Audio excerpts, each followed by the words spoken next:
அந்த 10% மக்கள், ஸோ ஒரு நோய் வந்த பிறகு இருக்கக்கூடிய அந்த மக்கள், அவங்க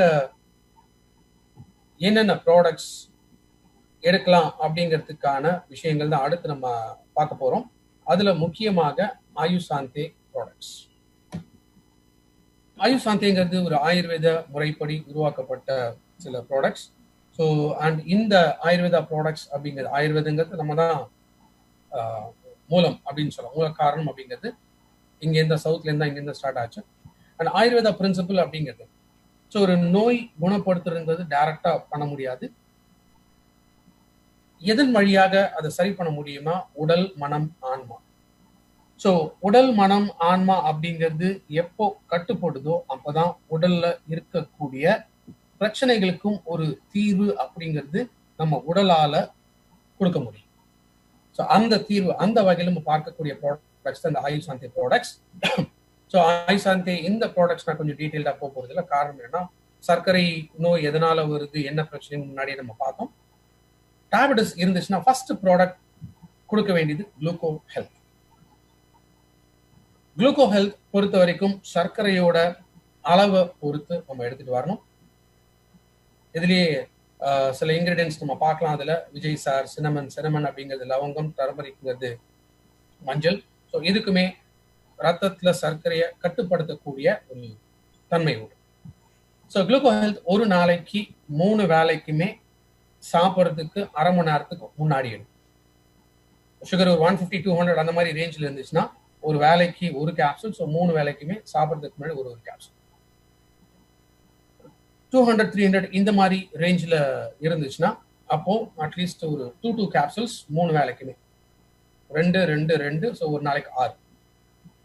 400 500 ஹை லெவல் ஆஃப் சுகர் இருந்துச்சு அப்படின்னா அப்போ ஒரு வேலைக்கு 3, ஒரு நாளைக்கு 9 கேப்சூல்ஸ்.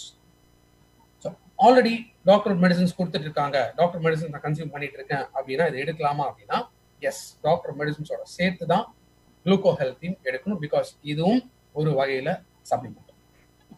இதயம் சம்பந்தப்பட்ட பிரச்சனைகள் இதுக்காக தான் ப்ரோகார்ட் அப்படிங்கிற இந்த ப்ராடக்ட். ஸோ ப்ரோகார்ட்லையுமே பார்க்கலாம் அஸ்வகந்தா. ஸோ அஸ்வகந்தாங்கிறது இது ஒரு ஹெர்ப் அண்ட் கார்லிக், பூண்டு. ஸோ இதுக்குமே இதயத்தில் வரக்கூடிய பிரச்சனைகள் வராமல் தடுக்கலாம். கொழுப்பை கரைக்கக்கூடிய தன்மை உண்டு, நல்ல கொழுப்பு அதிகப்படுத்தக்கூடிய ஒரு தன்மை உண்டு. இதயம் சம்பந்தப்பட்ட பிரச்சனைகளும் பாதிப்புகளும் வராமல் தடுக்கக்கூடியது ப்ரோகார்ட். ப்ரோகார்ட் ஒரு நாளைக்கு 3 கேப்சூல் சாப்பிட்ட பிறகு எடுத்துட்டு வரோம்.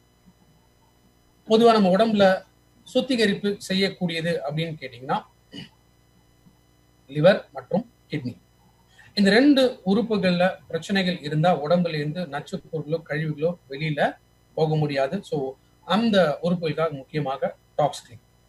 ஸோ டாக்ஸ் கிளீன்ல எதிரே நம்ம பார்க்கலாம் திரிஃபலா, நீம், வேம்பு, ஸோ டர்மரிக், மஞ்சள் அண்ட் ஸ்வர்ணபத்தி. இதுதான் முக்கியமான இன்கிரீடியன்ஸ்.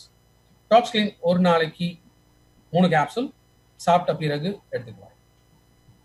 பொதுவாக டயபெட்டிஸோ இல்லை ஹார்ட் ப்ராப்ளம் இருந்துச்சுன்னா சரி, இல்லை கேன்சர் இருந்துச்சுன்னா சரி, ஒரு ஈவன் இப்போ கொரோனா இருந்துச்சுனாலும் என்ன ஆகும்னா அந்த தேய்மானம், ஸோ இது ரொம்ப ஃபாஸ்டா டெவலப் ஆக ஆரம்பிக்கும். ஸோ அந்த தேய்மானத்தை தடுக்கிறதுக்கு உடம்புலேருந்து நச்சு பொருட்களோட உற்பத்தி இதை எல்லாமே கண்ட்ரோல் பண்ணக்கூடியது வைட்டல் காம்ப்ளெக்ஸ். வைட்டல் காம்ப்ளெக்ஸ் இது ஒரு நாளைக்கு 3 கேப்சூல் சாப்பிட்றதுக்கு முன்னாடி எடுத்துக்குவோம். So gluco health and vital complex இந்த 2 ப்ராடக்ட் சாப்பாட்டுக்கு முன்னாடி எடுத்து. ஸோ கிட்னி சம்பந்தப்பட்ட பிரச்சனைகள். ஸோ கிட்னியை பொறுத்த வரைக்கும் 3 கண்டிஷன்ஸ் முக்கியமா. ஒன்று சிஸ்ட்ங்கிறது கட்டிகள், 2வது ஸ்டோன்ஸ் கல் உருவாகலாம், சிறுநீர் பையில பிளாடர்ல இருக்கலாம், இல்லை இந்த யூரிட்டர்ல உருவாகலாம், 3வதா சிறுநீர் தொற்று யூரினரி ட்ராக்ட் இன்ஃபெக்ஷன்ஸ். ஸோ இந்த 3 கண்டிஷன்ஸ்ல கிட்னி ஹெல்த் அப்படிங்கிற இந்த ப்ராடக்ட் கொடுக்கலாம். ஸோ நான் ஆரம்பத்திலேயே சொன்ன மாதிரி டயாலிசிஸ்ல இருக்கிறவங்களுக்கு எந்த ப்ராடக்டும் ரெக்கமெண்டட் கிடையாது. அதே போலதான் கிட்னி ஹெல்த் இந்த ப்ராடக்டும் டயாலிசிஸ்ல இருக்கிறவங்களுக்கு கொடுக்க முடியாது. பட் கிட்னி ஹெல்த் ஒரு கண்டிஷன்ல கொடுக்கலாம். என்ன அப்படின்னா, யூரிக் ஆசிட் அதிகமா இருந்தாலோ ஆர் கிரியாட்டின் லெவல்ஸ் அதிகமாக இருந்தா அந்த ஸ்டேஜ்ல கிட்னி ஹெல்த் கொடுக்கறதுனால கிட்னியோட டேமேஜஸை குறைக்க முடியும். மற்றபடி இந்த 3 கண்டிஷன்ஸ் இதுதான் kidney health. So kidney health ஒரு நாளைக்கு 3 கேப்சூல் சாப்பிட்ட பிறகு எடுத்துக்குவாங்க. நம்ம உடம்புல ஒரு முக்கியமான ஒரு உறுப்பு அப்படின்னு சொன்னா அது இந்த லிவர், கல்லீரல். ஏன்னா எல்லா விதமான கழிவுகள் இது உடம்புல இருந்து ரத்தத்துல இருந்து சுத்திகரிக்கக்கூடியது முக்கியமாக லிவரோட ஃபங்க்ஷன்ஸ்.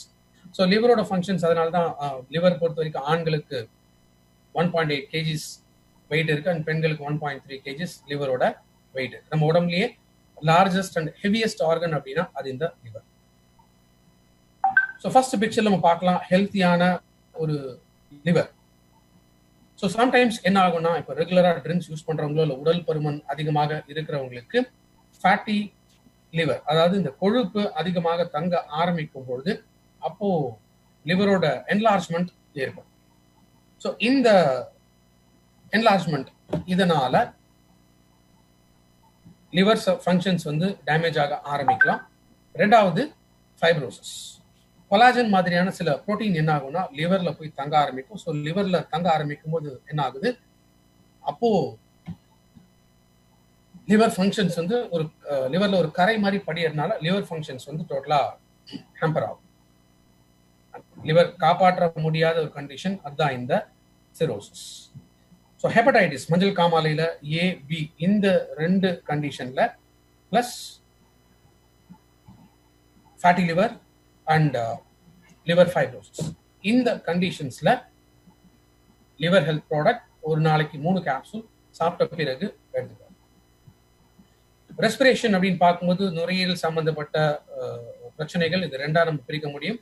ஒன்று மேல் பகுதியில இருக்கக்கூடிய லைக் மூக்கடைப்பு இருக்கு, இந்த தொண்டை மூக்குல இருந்து சளி அதிகமா தண்ணி வருது, இல்லை சளி வரக்கூடியது, தொண்டை கரகரப்பு, இல்லை தொண்டை அடைப்பு, குரல் தொண்டை கட்ட ஆரம்பிக்கிறது, இதெல்லாம் பேசிக்கா என்ன சொல்றேன்னா இதெல்லாம் அப்பர் ரெஸ்பிரேட்டரி ப்ராப்ளம். இந்த சைனஸ்ல இருக்கிற பிரச்சனை இதெல்லாம் அப்பர் ரெஸ்பிரேட்டரி ப்ராப்ளம். இன்னைக்கு நம்ம ரொம்ப பாதுகாப்பா இருக்க வேண்டியது முக்கியமாக இந்த அப்பர் ரெஸ்பிரேட்டரி வழியா அந்த வைரஸ் உள்ள போகாம தடுக்கிறது தான். பிகாஸ் பேசிக்கா இது லங்ஸ்ல அண்ட் மெயினா அந்த தொண்டையில இங்க போய் செட்டில் ஆக ஆரம்பிக்குது. இதுல இருந்து ரொம்ப ஃபாஸ்டா க்ரோ ஆக ஆரம்பிக்குது. ஸோ இது அடுத்தது எங்க அஃபெக்ட் பண்ணா லோயர் ரெஸ்பிரேட்டரி. ஸோ லோயர் ரெஸ்பிரேட்டரின்னு பொறுத்த வரைக்கும் அதுல நிறைய காற்று குழாய்கள் இருக்கு. ஸோ அதுல வரக்கூடிய சில பிரச்சனைகள் ஒன்று டிபி இருக்கலாம், bronchiolitis or bronchitis. bronchioli அப்படிங்கிறது இது சின்ன சின்ன காற்று குழாய்கள். இந்த காற்று குழாய்களுக்குள்ள வேகமாக சளி பரவ ஆரம்பிக்கும் போதும் இதுவும் வீசிங், அலர்ஜி, ஆஸ்மா, நிமோனியா இந்த மாதிரி நிறைய பிரச்சனைகள் ஏற்படும். ஸோ இந்த கரோனா என்ன பண்ணா ஒன்ஸ் நம்ம உடம்புக்குள்ள போகும்போது இது நெஞ்சுக்குள்ள இந்த சளியை அதிகமாக உற்பத்தி செஞ்சு அதை நெஞ்சுக்குள்ள சளியை உரைய வச்சு, சளி உரைய வைக்கும்போது என்ன ஆகும்னா நம்முடைய பிரீத்திங், சுவாசம் அப்படிங்கிறது கிடைக்காது.